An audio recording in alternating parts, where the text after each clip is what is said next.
Assalamualaikum warahmatullahi wabarakatuh.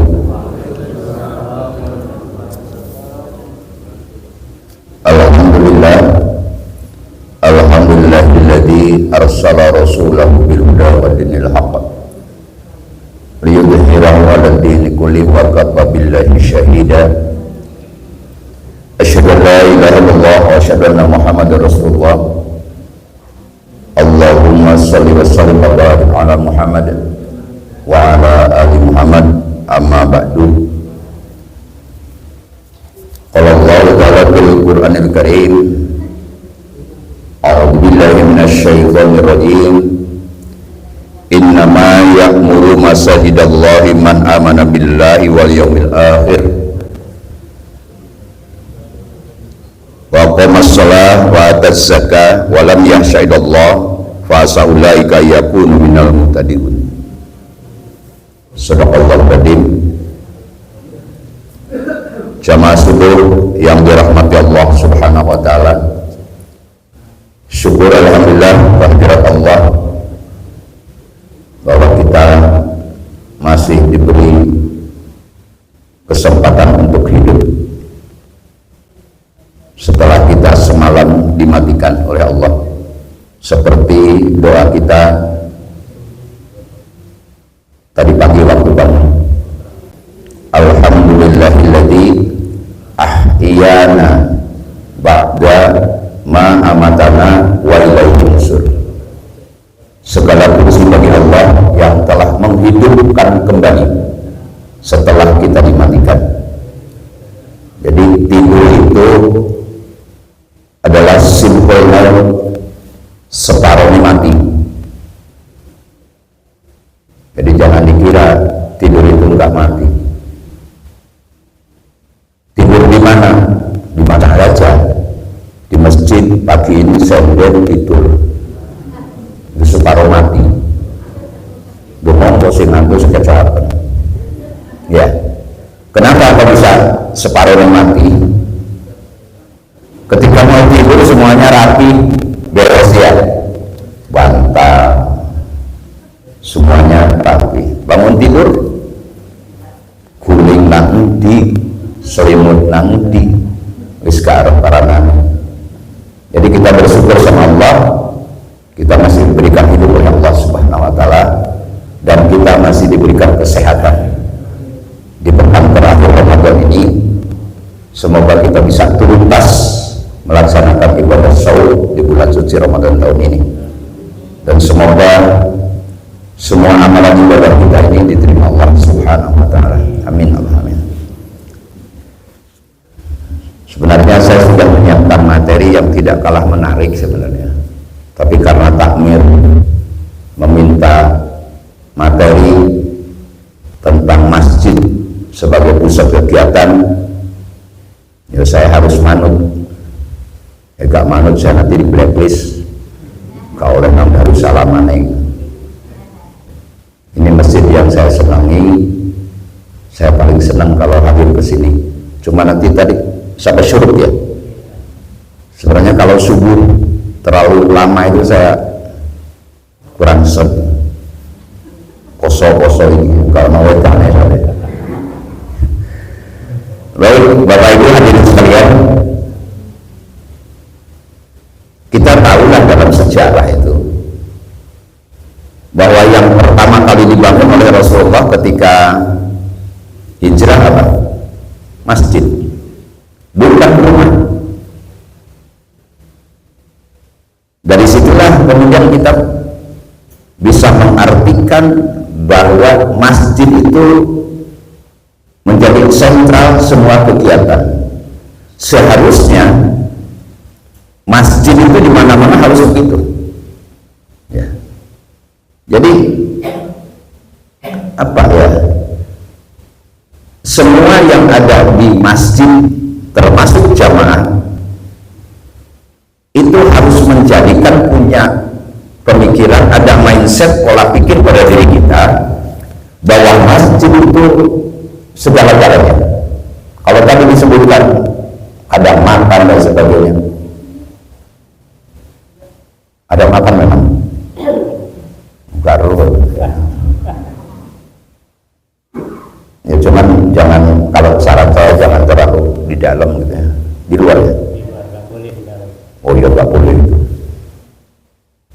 Nah ini jamaah rahmatullah, coba panjenengan itu siapa? Takmir Masjid Joko Karya itu, ya. Masjidnya berapa jam? 24 jam. Lampu nggak dimatikan, terbuka semua. Pendapatan infaknya berapa satu bulan? Miliar. Di sini? Miliaran kurang banyak. Campur jedor gitu. Ya. Nah, ini harus jadi pola pikir kita, dan kita bersandar kepada surat At-Taubah 18 yang tadi saya sampaikan itu, bahwa yang memakmurkan masjid itu satu orang yang beriman, ya, bukan Islam. Karena orang Islam belum tentu iman, tetapi kalau orang iman pasti Islam. Kenapa? Iman ini fondasi.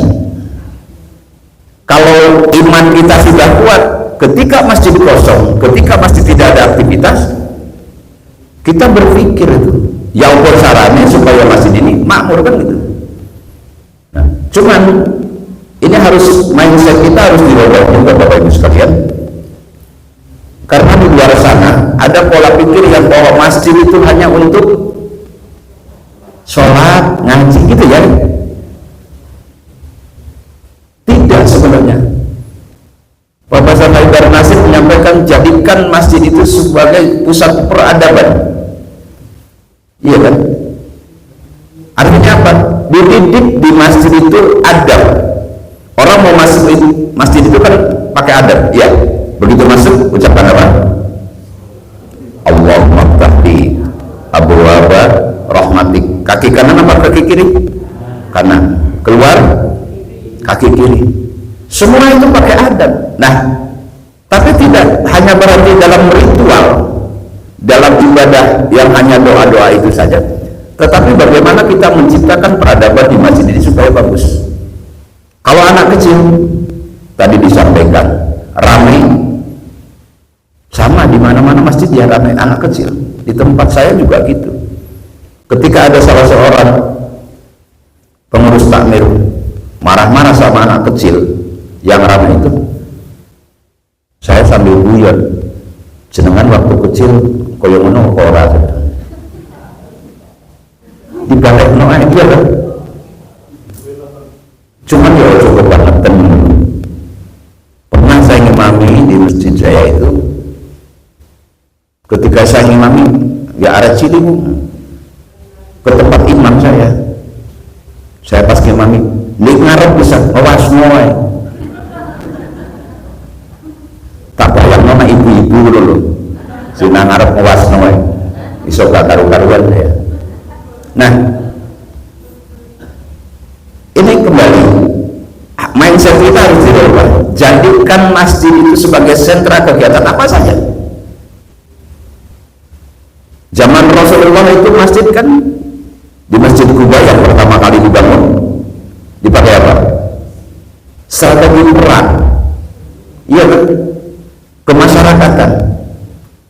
Nah, cuma di sini perannya masjid ini, jangan sampai ada orang yang masuk masjid tidak nyaman. Karena di ayat itu tadi, di surat At-Taubah 18 itu diharapkan orang yang memakmurkan masjid dia akan mendapat petunjuk. Jangan dijauhi. Ada orang ke masjid sholatnya tidak bagus, ya bilangin. Ya, di tempat saya itu repot jamaahnya itu kan ada kipas angin, nggak koyo di kene ono AC ya, enak gitu. Misalnya itu kipas anginnya banyak. Kalau panjenengan pernah ke Masjid Al-Falah Surabaya dulu tahun 80-an, saya ke Surabaya itu dengan Dr. Fuad Amsyari, nempel di depan semuanya. Nah, di masjid saya itu rebutan, ono sing gak seneng kipas, sing siji ngerupa, sing siji mateni. Kira-kira nyaman nggak begitu? Enggak. Saya usul pakai AC. Nah, masjid kami kan 2 tingkat besar, 384 meter persegi, tanah rokok. Nah, kalau pakai AC, biru AC ini sekarang hadirin sekalian, ada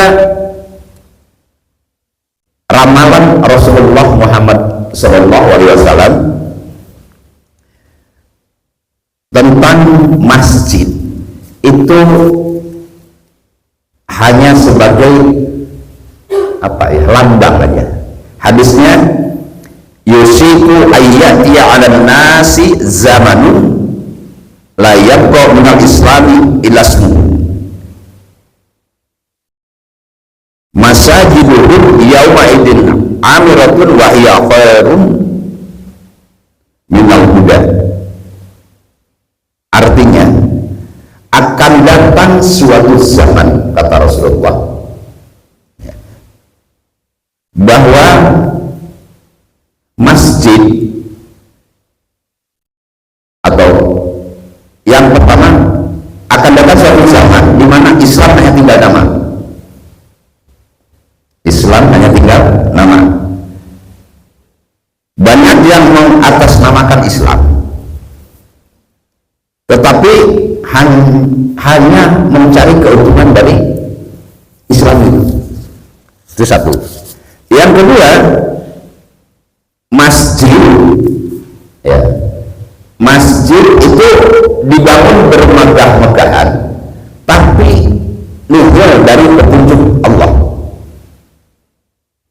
Ini akan ada zaman itu seperti itu. Mau dibilang mendarik nih, masjid bagus-bagusan, tapi isinya tidak membuat orang nyaman. Bagaimana kalau sudah begini? Ya takmir tadi. Gimana merangkul jamaah tadi?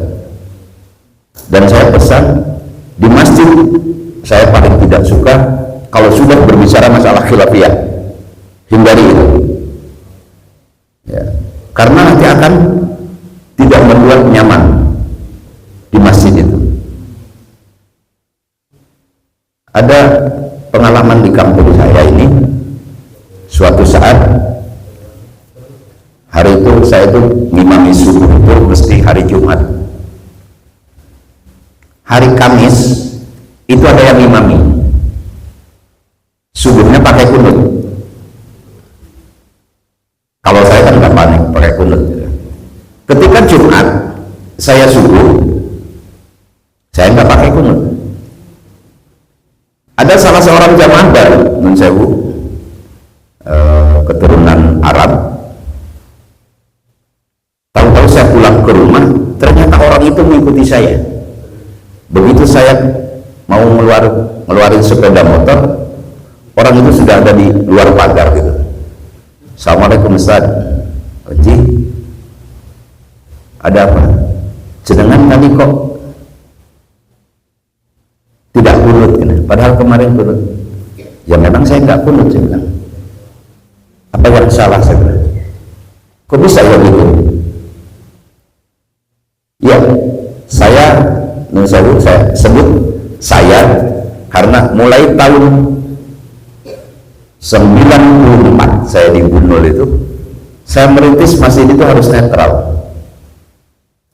Karena nun sewu di kampung saya itu, wong gelem nang masjid habis.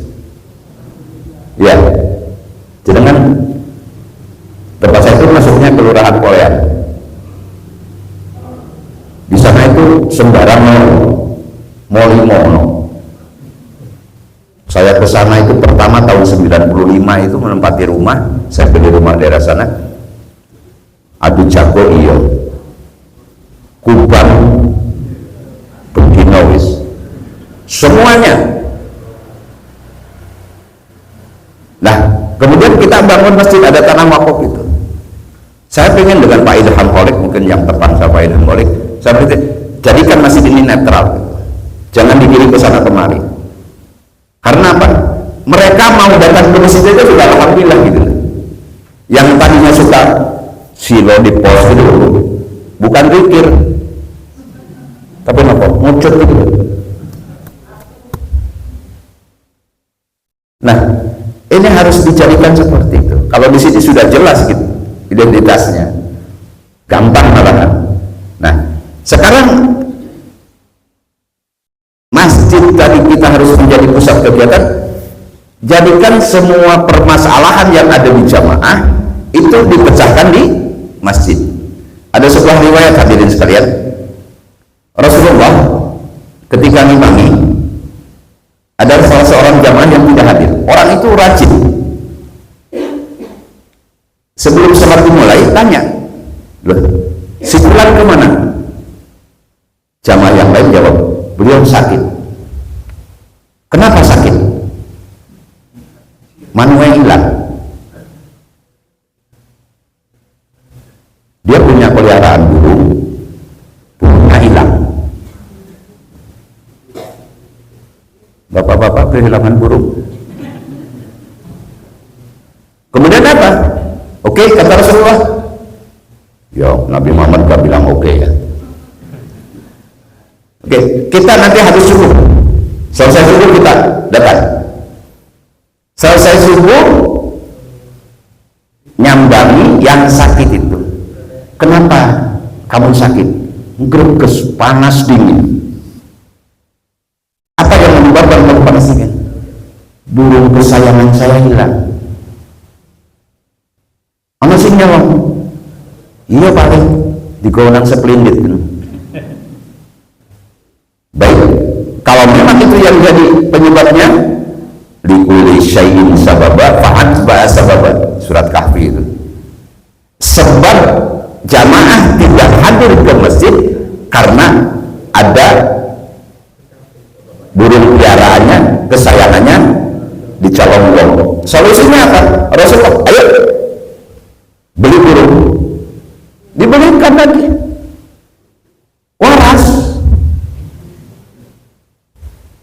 Ada di sini yang seperti itu. Pernah imam nanya begitu?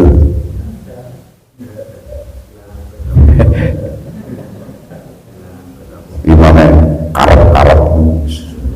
Ya, makanya ada imam sholat, ada imam masjid. Kalau imam sholat sudah selesai, habis sholat assalamualaikum, boleh wis. Kalau imam masjid enggak, dilihat semua jamaah itu. Apa keperluannya?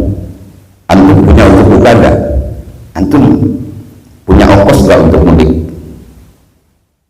Ini saya mau mudik lah ya, gak ada orang tanya. Ya, kalau orang seperti itu, masjid seperti itu, orang akan berduyun-duyun datang ke masjid. Ya, karena apa? Kebutuhan hidupnya terpenuhi, diperhatikan. Nah kita kadang-kadang enggak ya. Bagaimana imam jejer sholat berjamaah satu sok jejer nempel ya orang nyopoi, malahan ibu-ibu kemana mang sampai sahur karo apa sing ditakon apa mengaku karo rendang itu sih. Nah ini jadi kalau memang masjid kita menginginkan sebagai pusat kegiatan, ayo, ada seksinya di situ, seksi sosial, ada seksi sosial di sini. Sosial semua. Oh sosial semua, enggak harus ada. Kenapa? Harus memperhatikan itu. Kalau di sini mungkin tidak ada seperti di kampung saya. Di kampung saya itu ada yang dikasih bantuan sama tanda plus itu dari gereja di tempat kami itu besar, katanya katedral. Kalau panjenengan dari Pasar Bunul ke timur sebelum Kalibango, jangan belok kanan arahnya ke SKI, di situ ada besar, ada gereja besar. Farid An-Mashkur ya, itu teman dulu, dia salam, itu sempat protes dengan Pak Idah Maulid. Saya belum masuk ke kampung itu. Itu banyak yang sering datang ke masjid disantuni. Akhirnya mereka apa? Mendua kan. Kebetulan saya punya pengalaman ketika saya di Kelojen di Jalan Patimura Gang 4 itu dekat Papedon RSU ke timur ada Masjid Al-Huda namanya. Alhamdulillah saya merintis dari langgar wakaf menjadi masjid sekarang 2 tingkat. Murid ngaji setiap Jumat dipanggil ke satu tempat, namanya Propeka itu, disantuni. Jadi waktu Jumatan dan Jumatan dikasih kacang hijau, disangoni sekarang. Kemudian akhirnya saya dengan beberapa pengurus tamir, kita buat yayasan. Untuk apa? Menyantuni anak-anak yang itu yang diambil oleh mereka. Nah, ono sing beling teko gereja oleh, teko masjid oleh. Apa jawabannya? Lah teko gereja gede iki. Mesti lepet orang duit kita kalah. Nah, kita masjid harus seperti itu. Pernah nggak kita punya? Kalau di sini insya Allah kan golongannya di sini dahab semua. Ya. Artinya menengah ke atas kalau di sini. Kalau di kampung saya kan ngeblok gitu, Bapak Ibu. Mulai kaplingan itu yang punya kemenang itu menengah ke atas, dari batasnya masjid ke sebelah timur itu menengah ke bawah sekali sampai Kalibangun. Saya di kelompok bawah itu. Nah, jadi kita jangan hanya teori gitu loh. Ya, kalau Kiai Haji Ahmad Dahlan itu mengatakan masalah surat Al-Maun, semangat Al-Maun, itu harus muncul di masjid itu sebenarnya. Kita harus punya data, kami punya data. Siapa yang disantuni? Kita ambil, kita santuni. Nah, kita ini sebenarnya mau muring, ikut disantuni sama ini. Nah, terus saya tanya, antum sebelum berbuat apa kepada orang itu? Jangan marah-marah aja. Nah, itu sentralnya di masjid. Jadi semua permasalahan hidup jamaah harus ada di masjid. Semua harus dipastikan bahwa jamaah tercukupi semuanya. Di sini baru itu masjid yang luar biasa kalau begitu. Tapi memang tidak gampang Bapak Ibu sekalian. Ya, kita ini kan semangatnya Ramadan kabeh. Urunan takjil kabeh. Iya kan? Bisa nggak diterusin gitu yang lain? Takjil kan kabeh RT siji gorengan terus. Sampai saulan gorengan terus. Bagus. Tapi ada yang lebih esensi. Apa itu? Jangan sampai ada jamaah yang tergiur dengan duniawi karena tidak terpenuhi kebutuhan hidupnya. Itu satu. Yang kedua, jadikan masjid sebagai pusat peradaban. Saya ngomong adab dulu saja.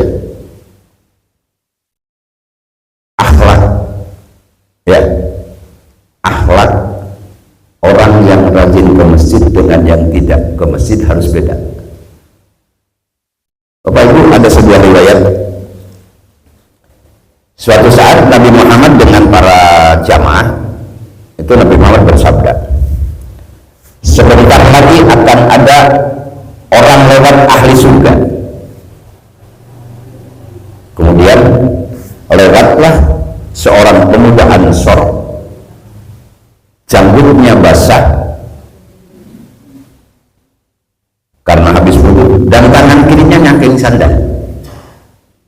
Lewat di depan para sahabat melihat terus,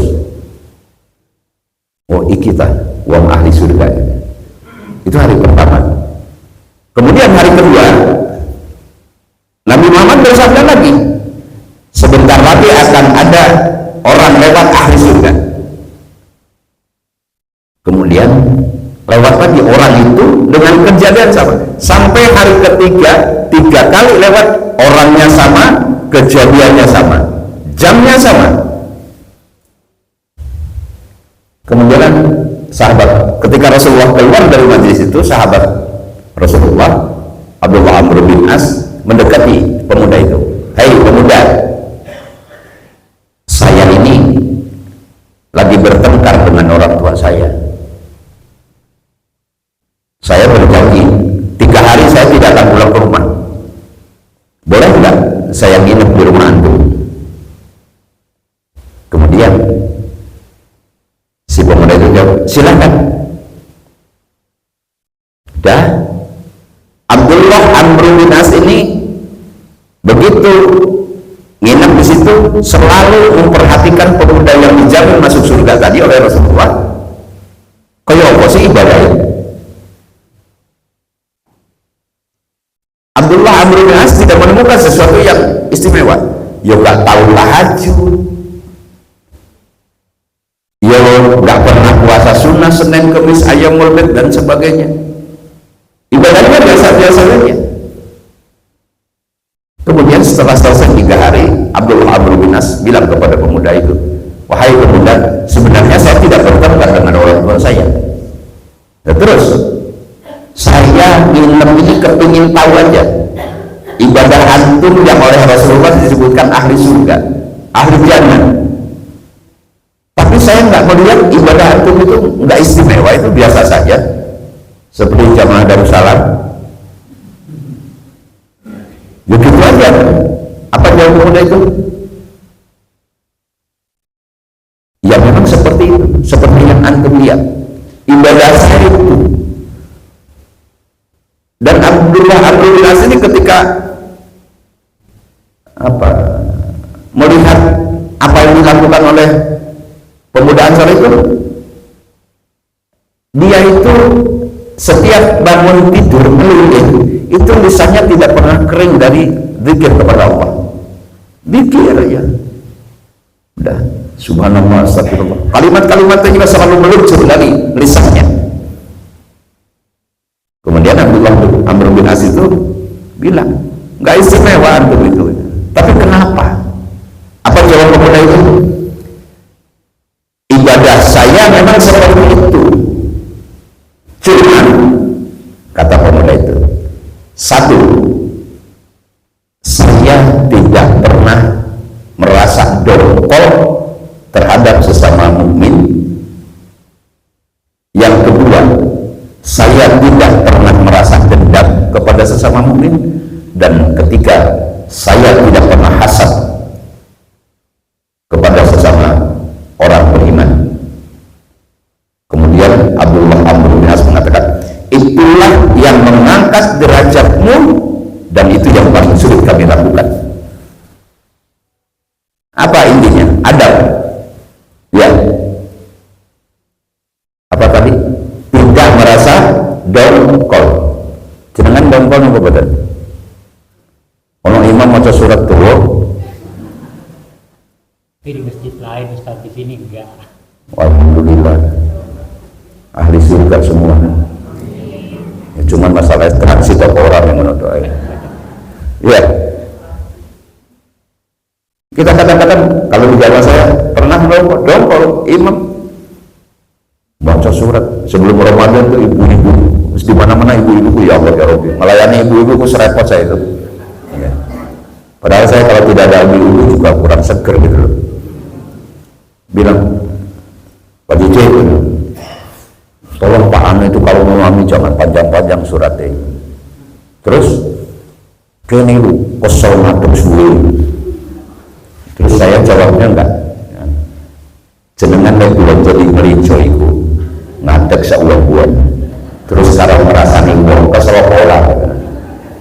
Saya jawab itu. Moro prengesane dongkol. Kita merasa dongkol kepada seseorang. Apa mafhum mukhalafatnya? Apa yang kita bisa tarik dari pelajaran hadis riwayat Imam Ahmad tadi? Sebagus apapun ibadah kita, Bapak Ibu sekalian, kalau adab kita tidak ada, nol di hadapan Allah. Kita rajin tahajud, kita rajin puasa Senin Kemis, kita rajin puasa sunnah yang lain, tetapi dalam hati kita ada dongkol, dendam, hasad, iri, dengki, nol di hadapan Allah Subhanahu wa Ta'ala. Nah, ini diciptakan di masjid, apalagi ini namanya Darussalam. Apa artinya Darussalam? Lu garu kabeh.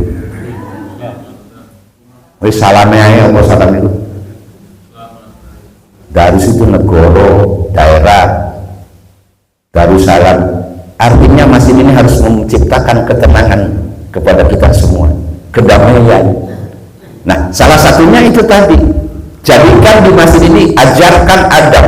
Kalau Haidar Nasib bilang pusat peradaban kita satu aja. Kalau saya akhlak di masjid, ya itu satu adabnya ya.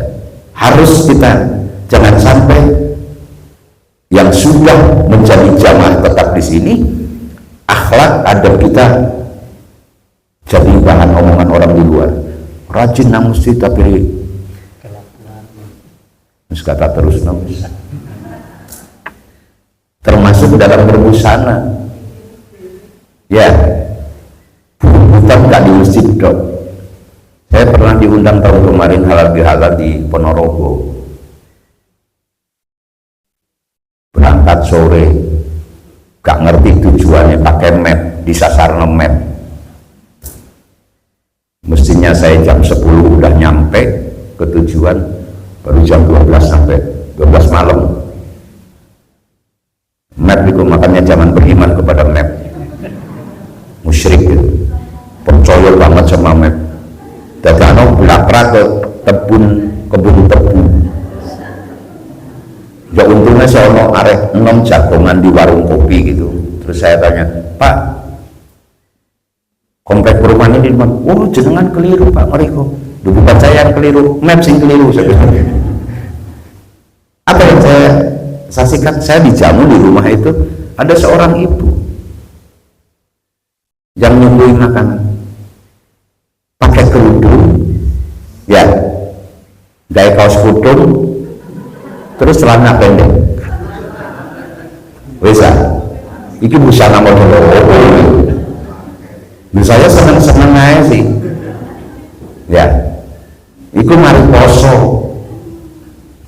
kan yo halal bihalal. Kenapa? Ya karena di masjid mungkin dia sering tidak hadir ke masjid.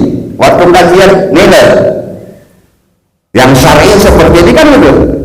Sekarang kan usul syar'i, merasa syar'i, gibah syar'i, soalnya apa di masjid, kerudungnya syar'i, tapi perilakunya tidak syar'i, banyak kan? Nah ini harus ditanamkan di masjid gitu, sehingga orang yang keluar dari masjid, oh iki Islam itu ini loh, rahmatan lil alamin betul-betul. Jadi kan itu tadi, kalau pusat kegiatan urus pasti, masjid tanpa kegiatan sepi. Jangan seperti yang disinyalkan Rasulullah, sebaik-baik tempat itu adalah masjid dan seburuk-buruk tempat adalah pasar. Mulanya ojo bola-bali nang pasar itu, bola-bali nang masjid bagus. Kenapa kira-kira pasar disebutkan oleh Rasulullah jelek-jelek tempat? Ya, sing botol sumpah gak karu-karuan ya. Kulo niki kulane teng kebadan sampean ngono. Padahal karo kene gak tahu takok kulane. Niatnya kan tuh. Nah, Bapak Ibu hadirin sekalian, ini sampai suruh kan? Jenengan enak kulo ngelak niki. Ya. Tak kasih air.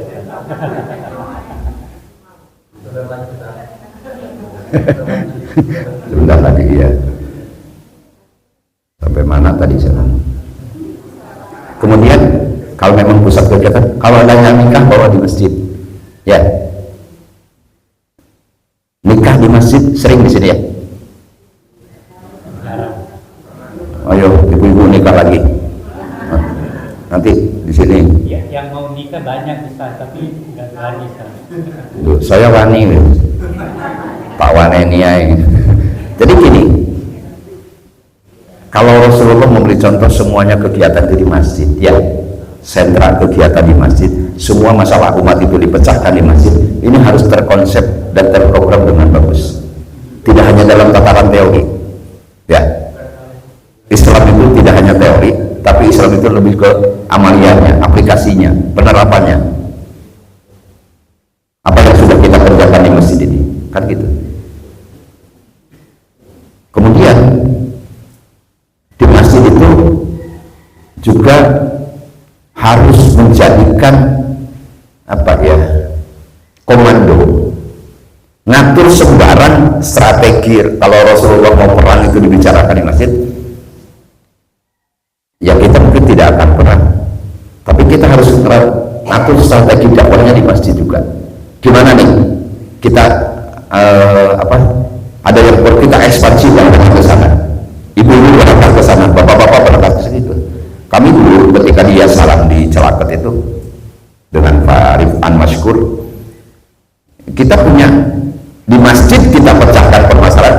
Ada daerah Malang Selatan, daerah Danomulyo, ada tiang Danomulyo memiliki. Itu kan basis apa itu? Misionaris, ya. Apa artinya? Kita urunan kurban kita bawa ke sana, gitu loh. Dan itu dibicarakan di masjid semuanya. Jadi sekali lagi, remote-nya harus dari masjid. Tapi ini memang tidak dapat. Tapi kalau melihat jangan di sini, kata saya, itu bukan sesuatu yang tidak mungkin bisa terlaksana. Jadi dakwah tidak hanya lingkup ini, tapi bisa keluar. Bapak Ibu hadirin sekalian, makanya ada yang namanya itu di dalam setiap kegiatan itu ada yang namanya, kalau di ilmu manajemen itu dulu ya zaman saya kuliah itu ada mana POAX itu. Planning, Organizing, Actuating, Controlling. Di planning, kalau sudah direncanakan apa? Actuating, actionnya apa? Ya, POAX, Organizing, organisasinya dulu. Kemudian Actuating, baru dilaksanakan. Nah, kita ini lemahnya di controlling. Dilaksanakan sudah, tapi evaluasi enggak. Kan gitu. Biasanya gitu. Buat panitia acara apa, tapi nggak pernah ada evaluasi. Kalau tahun 78 mungkin ada seusiaan saya. Tahun 78 itu saya SMA kelas 2 di Bandung, ngatur strategi demonstrasi itu di Masjid Salman ITB. Tahun 78 panjenengan ingat itu ada apa? Itu demonstrasi besar-besaran se-Indonesia. Itu mengatur strategi demonstrasi di mana? Di Masjid Salman ITB. Karena ada demonstrasi sampai lama begitu. Waktu itu saya ketua OSIS, cili-cilinya nih ketua Bu ya. Ojo ndelok cili tapi rasanya ngatur demo di Masjid Salman ITB Bandung. Boleh? Nah, Rasulullah memberi contoh ngatur strategi perang di masjid. Tapi di sini kan nggak usah. Makanya kalau panjenengan tahu tahun 78 ada demo besar-besaran, itu mulai tahun 78 itu sekolah dimulainya dari bulan Juli. Monggo. Ya, tadinya kan tahun ajaran itu Januari, ya kan? Tapi setelah tahun 78 ada satu tahun setengah sekolah itu dimulainya dari bulan Juli. Nah, kembali kepada fungsi masjid Bapak Ibu sekalian. Tapi jangan lupakan fungsi utama masjid supaya orang bisa menjadikan hidayah ke masjid, mencari hidayah di masjid. Kalau misalnya ada orang panjenengan ngobrol di luar, ada yang curhat, baik Bapak Ibu, aku ini dua penyakit apa? Insomnia. Apa itu? Sulit tidur. Jangan ajak ke masjid. Sampai nang masjid dari Jumatan ayo. Tak jamin turu sampai. Ya. Orang kalau Jumatan kan mesti pada banyak yang tidur. Ya. Alhamdulillah mari wis. Jadi kalau ada orang yang saya punya penyakit ini, coba jangan ke masjid yuk. Di masjid sendok pas sudah dikira ngerti mantu-mantu tiba-tiba ngantuk, mesti tidur. Nah jadi Bapak Ibu sekalian, kita mindset kita, pola pikir kita harus dirubah. Jangan sampai masjid hanya untuk ritual khusus saja, tapi harus jadikan itu pengembangan ekonominya juga dari masjid, kan gitu. Siapa tahu di sini nanti punya Darussalamat koyo Indomaret gitu. Pesantren Segiri itu punya ya kayak Basmalah itu Alfamaret itu punya pondok pesantren Sido Kiri. Itu di mana-mana. Lah, ini saya kapan itu dengan Ustaz Abdurrahim, saya bilang ke Pak Abdurrahim, boyo usul ke PP Muhammadiyah. Saya bilang, apa? Rizik, KTA itu kartu anggota itu, tanda anggota Muhammadiyah itu, mau jadikan seperti ATM. Kalau dulu PNS itu ada namanya KPE, untuk ngambil gaji itu thread, jadi begitu. Jadi KTA itu jadi seperti untuk bisa narik uang itu loh.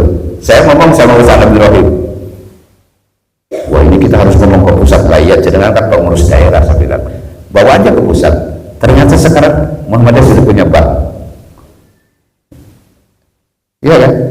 Supaya apa? Ya, masyarakat tidak terjebak kepada bank titil, riba, poin, lintah darat. Nah, jadi kita sekali lagi Bapak Ibu sekalian, tidak hanya berhenti dalam ritual khusus, tapi kita juga harus menjamah, ngopeni yang prinsip dalam hidup mereka, dalam hidup jamaah. Apa itu? Ekonomi nomor satu. Bisa jadi dari masjid ini bisa meluncur. Cuma sekali lagi tidak dapat. Ya. Di tempat saya aja sudah 6 tahun rencana untuk membuat seperti itu, belum terlaksana. Karena apa? Pro kontra. Padahal di tempat kami ini banyak yang terjebak kepada lintah darat itu. Bapak Ibu sekalian, saya kira itu. Ya, saya tidak sistematis ini menerangkan, tapi intinya ayo kita berpikir sama-sama ya apa caranya masjid ini supaya tidak hanya ibadah-ibadah mahdhah aja, ibadah ritual khusus saja, tapi lebih kepada sifat sosial kemasyarakatan. Karena apa? Allah berfirman itu, "Duribat alaihimudillah aidza masfiqu illa bihablin minallah wa hablin minan nas." Akan ditimpakan kesengsaraan, kesulitan kecuali kepada orang yang menjalin hubungan kepada Allah dan hubungan kepada sama manusia. Hablum minallahnya bagus, tapi hablum minannasnya juga harus bagus. Diopeni, dikontrol, diremor dari masjid. Semuanya teragendakan dengan bagus. Dalam tataran teori mudah, tapi insya Allah kalau bersama-sama kita bisa terlaksana itu. Terima kasih Bapak Ibu sekalian, saya tidak mau tanya jawab. Ya. Ada yang mau tanya? Ibu mau tanya? Oh, betul. Ya udah, nggak usah tanya Bu ya. Jawabannya sudah banyak yang ngantuk. Terima kasih Bapak Ibu sekalian. Monggo, monggo Pak.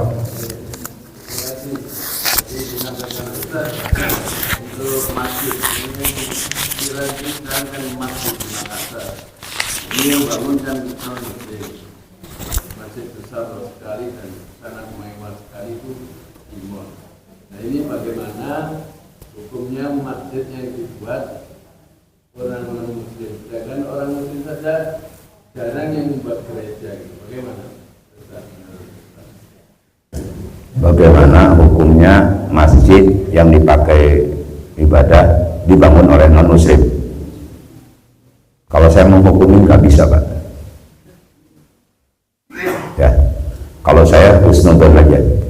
Ya, karena di kita aja banyak masjid yang dibangun sama bukan Muslim khusus. Ya, panjenengan paham mungkin tahun 80-an Masjid Yayasan Amal Bakti Muslim Pancasila. Siapa yang bangun? Yayasan Super Semar. Super Semar itu kan Pak Harto, terus duitnya kan gitu panjang ini. Jadi kalau saya berhusnuzon aja, pakai aja, kita nggak usah siapa yang bangun ya, tapi pakai, manfaatkan masjid. Siapa tahu masjid itu menjadi sumber hidayah kepada orang yang non Muslim tadi, kan begitu. Doanya gitu aja, kita husnuzon aja. Yang penting tidak menjadi masjid teror. Paham masjid teror? Kalau kita sholat di masjid teror, haram hukumnya. Surat At-Taubah. Apa itu masjid teror? Masjid yang dipakai untuk menyanyi sesama Muslim.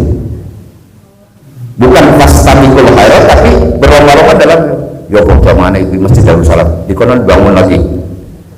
kompetitif yang tidak bagus, itu mesti diror. Teman-teman saya dulu ketika saya kuliah itu ada yang tidak mau sholat di masjid yang dibangun oleh pemerintah karena dia di sininya sudah idealismenya tinggi, itu masjid diror. Saya bilang salah satunya masjid Raden Fatah Unibro, itu teman-teman dulu fakultas ekonomi, fakultas kedokteran nggak mau sholat di situ. Saya bilang udahlah, antum jangan berpikir idealis begitu, sholat aja kan. Gitu Pak ya. Ya. Itu di Makassar itu Pak, itu udah masjid, itu musola, itu letaknya di mall, baru buka Ramadan ini. Jadi itu pasti tak seru ceritanya, karena memang mall itu kan ada punya Dipo ya. Nah, itu dibangun musola itu bukan masjid. Sebenarnya ada yang lebih mewah dari itu, tapi tidak dipublish. Di mall juga. Nah itu bagus memang, karpetnya lebih empuk, wangi sekali. Nah, jadi di Makassar itu memang seperti itu Pak. Jadi itu musola, sementara ini musola. Dan sebentar lagi di Makassar itu juga ada Trans Studio terbesar di Indonesia di Makassar. Sedang dibangun masjid juga. Tapi kalau ditanya apa namanya kondisinya ya seperti itu lah. Masjid 99 itu di Makassar, di pantai itu. Gaya membangunnya bagus, tapi memeliharanya itu yang tidak seperti kita di sini yang merawatnya. Oke, Bapak Ibu sekalian, saya kira itu. Saya nggak membuka tanya jawab saya lagi, kebelet. Bisa, terima kasih Pak. Ya. Jadi kalau dicontohkan tadi di juru karya itu miliaran saja. Di sini itu baru beberapa juta itu aja lah tidak bisa habiskan besar. Mungkin karena Allah juga masih mempercayakan segitu aja dan bisa habis, makanya yang masuk juga kecil-kecil. Kalau miliaran Joko Karyan itu karena jamaahnya ribuan. Saya kini kena subuh sampai ini Ramadan.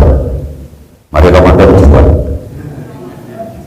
Ya, mesti mana-mana. Malahan kami dari majelis tabligh itu bingung, habis Rio itu Korea khotib Jumat bingung kemana, karena yang sudah terjadwal pada mudik KB.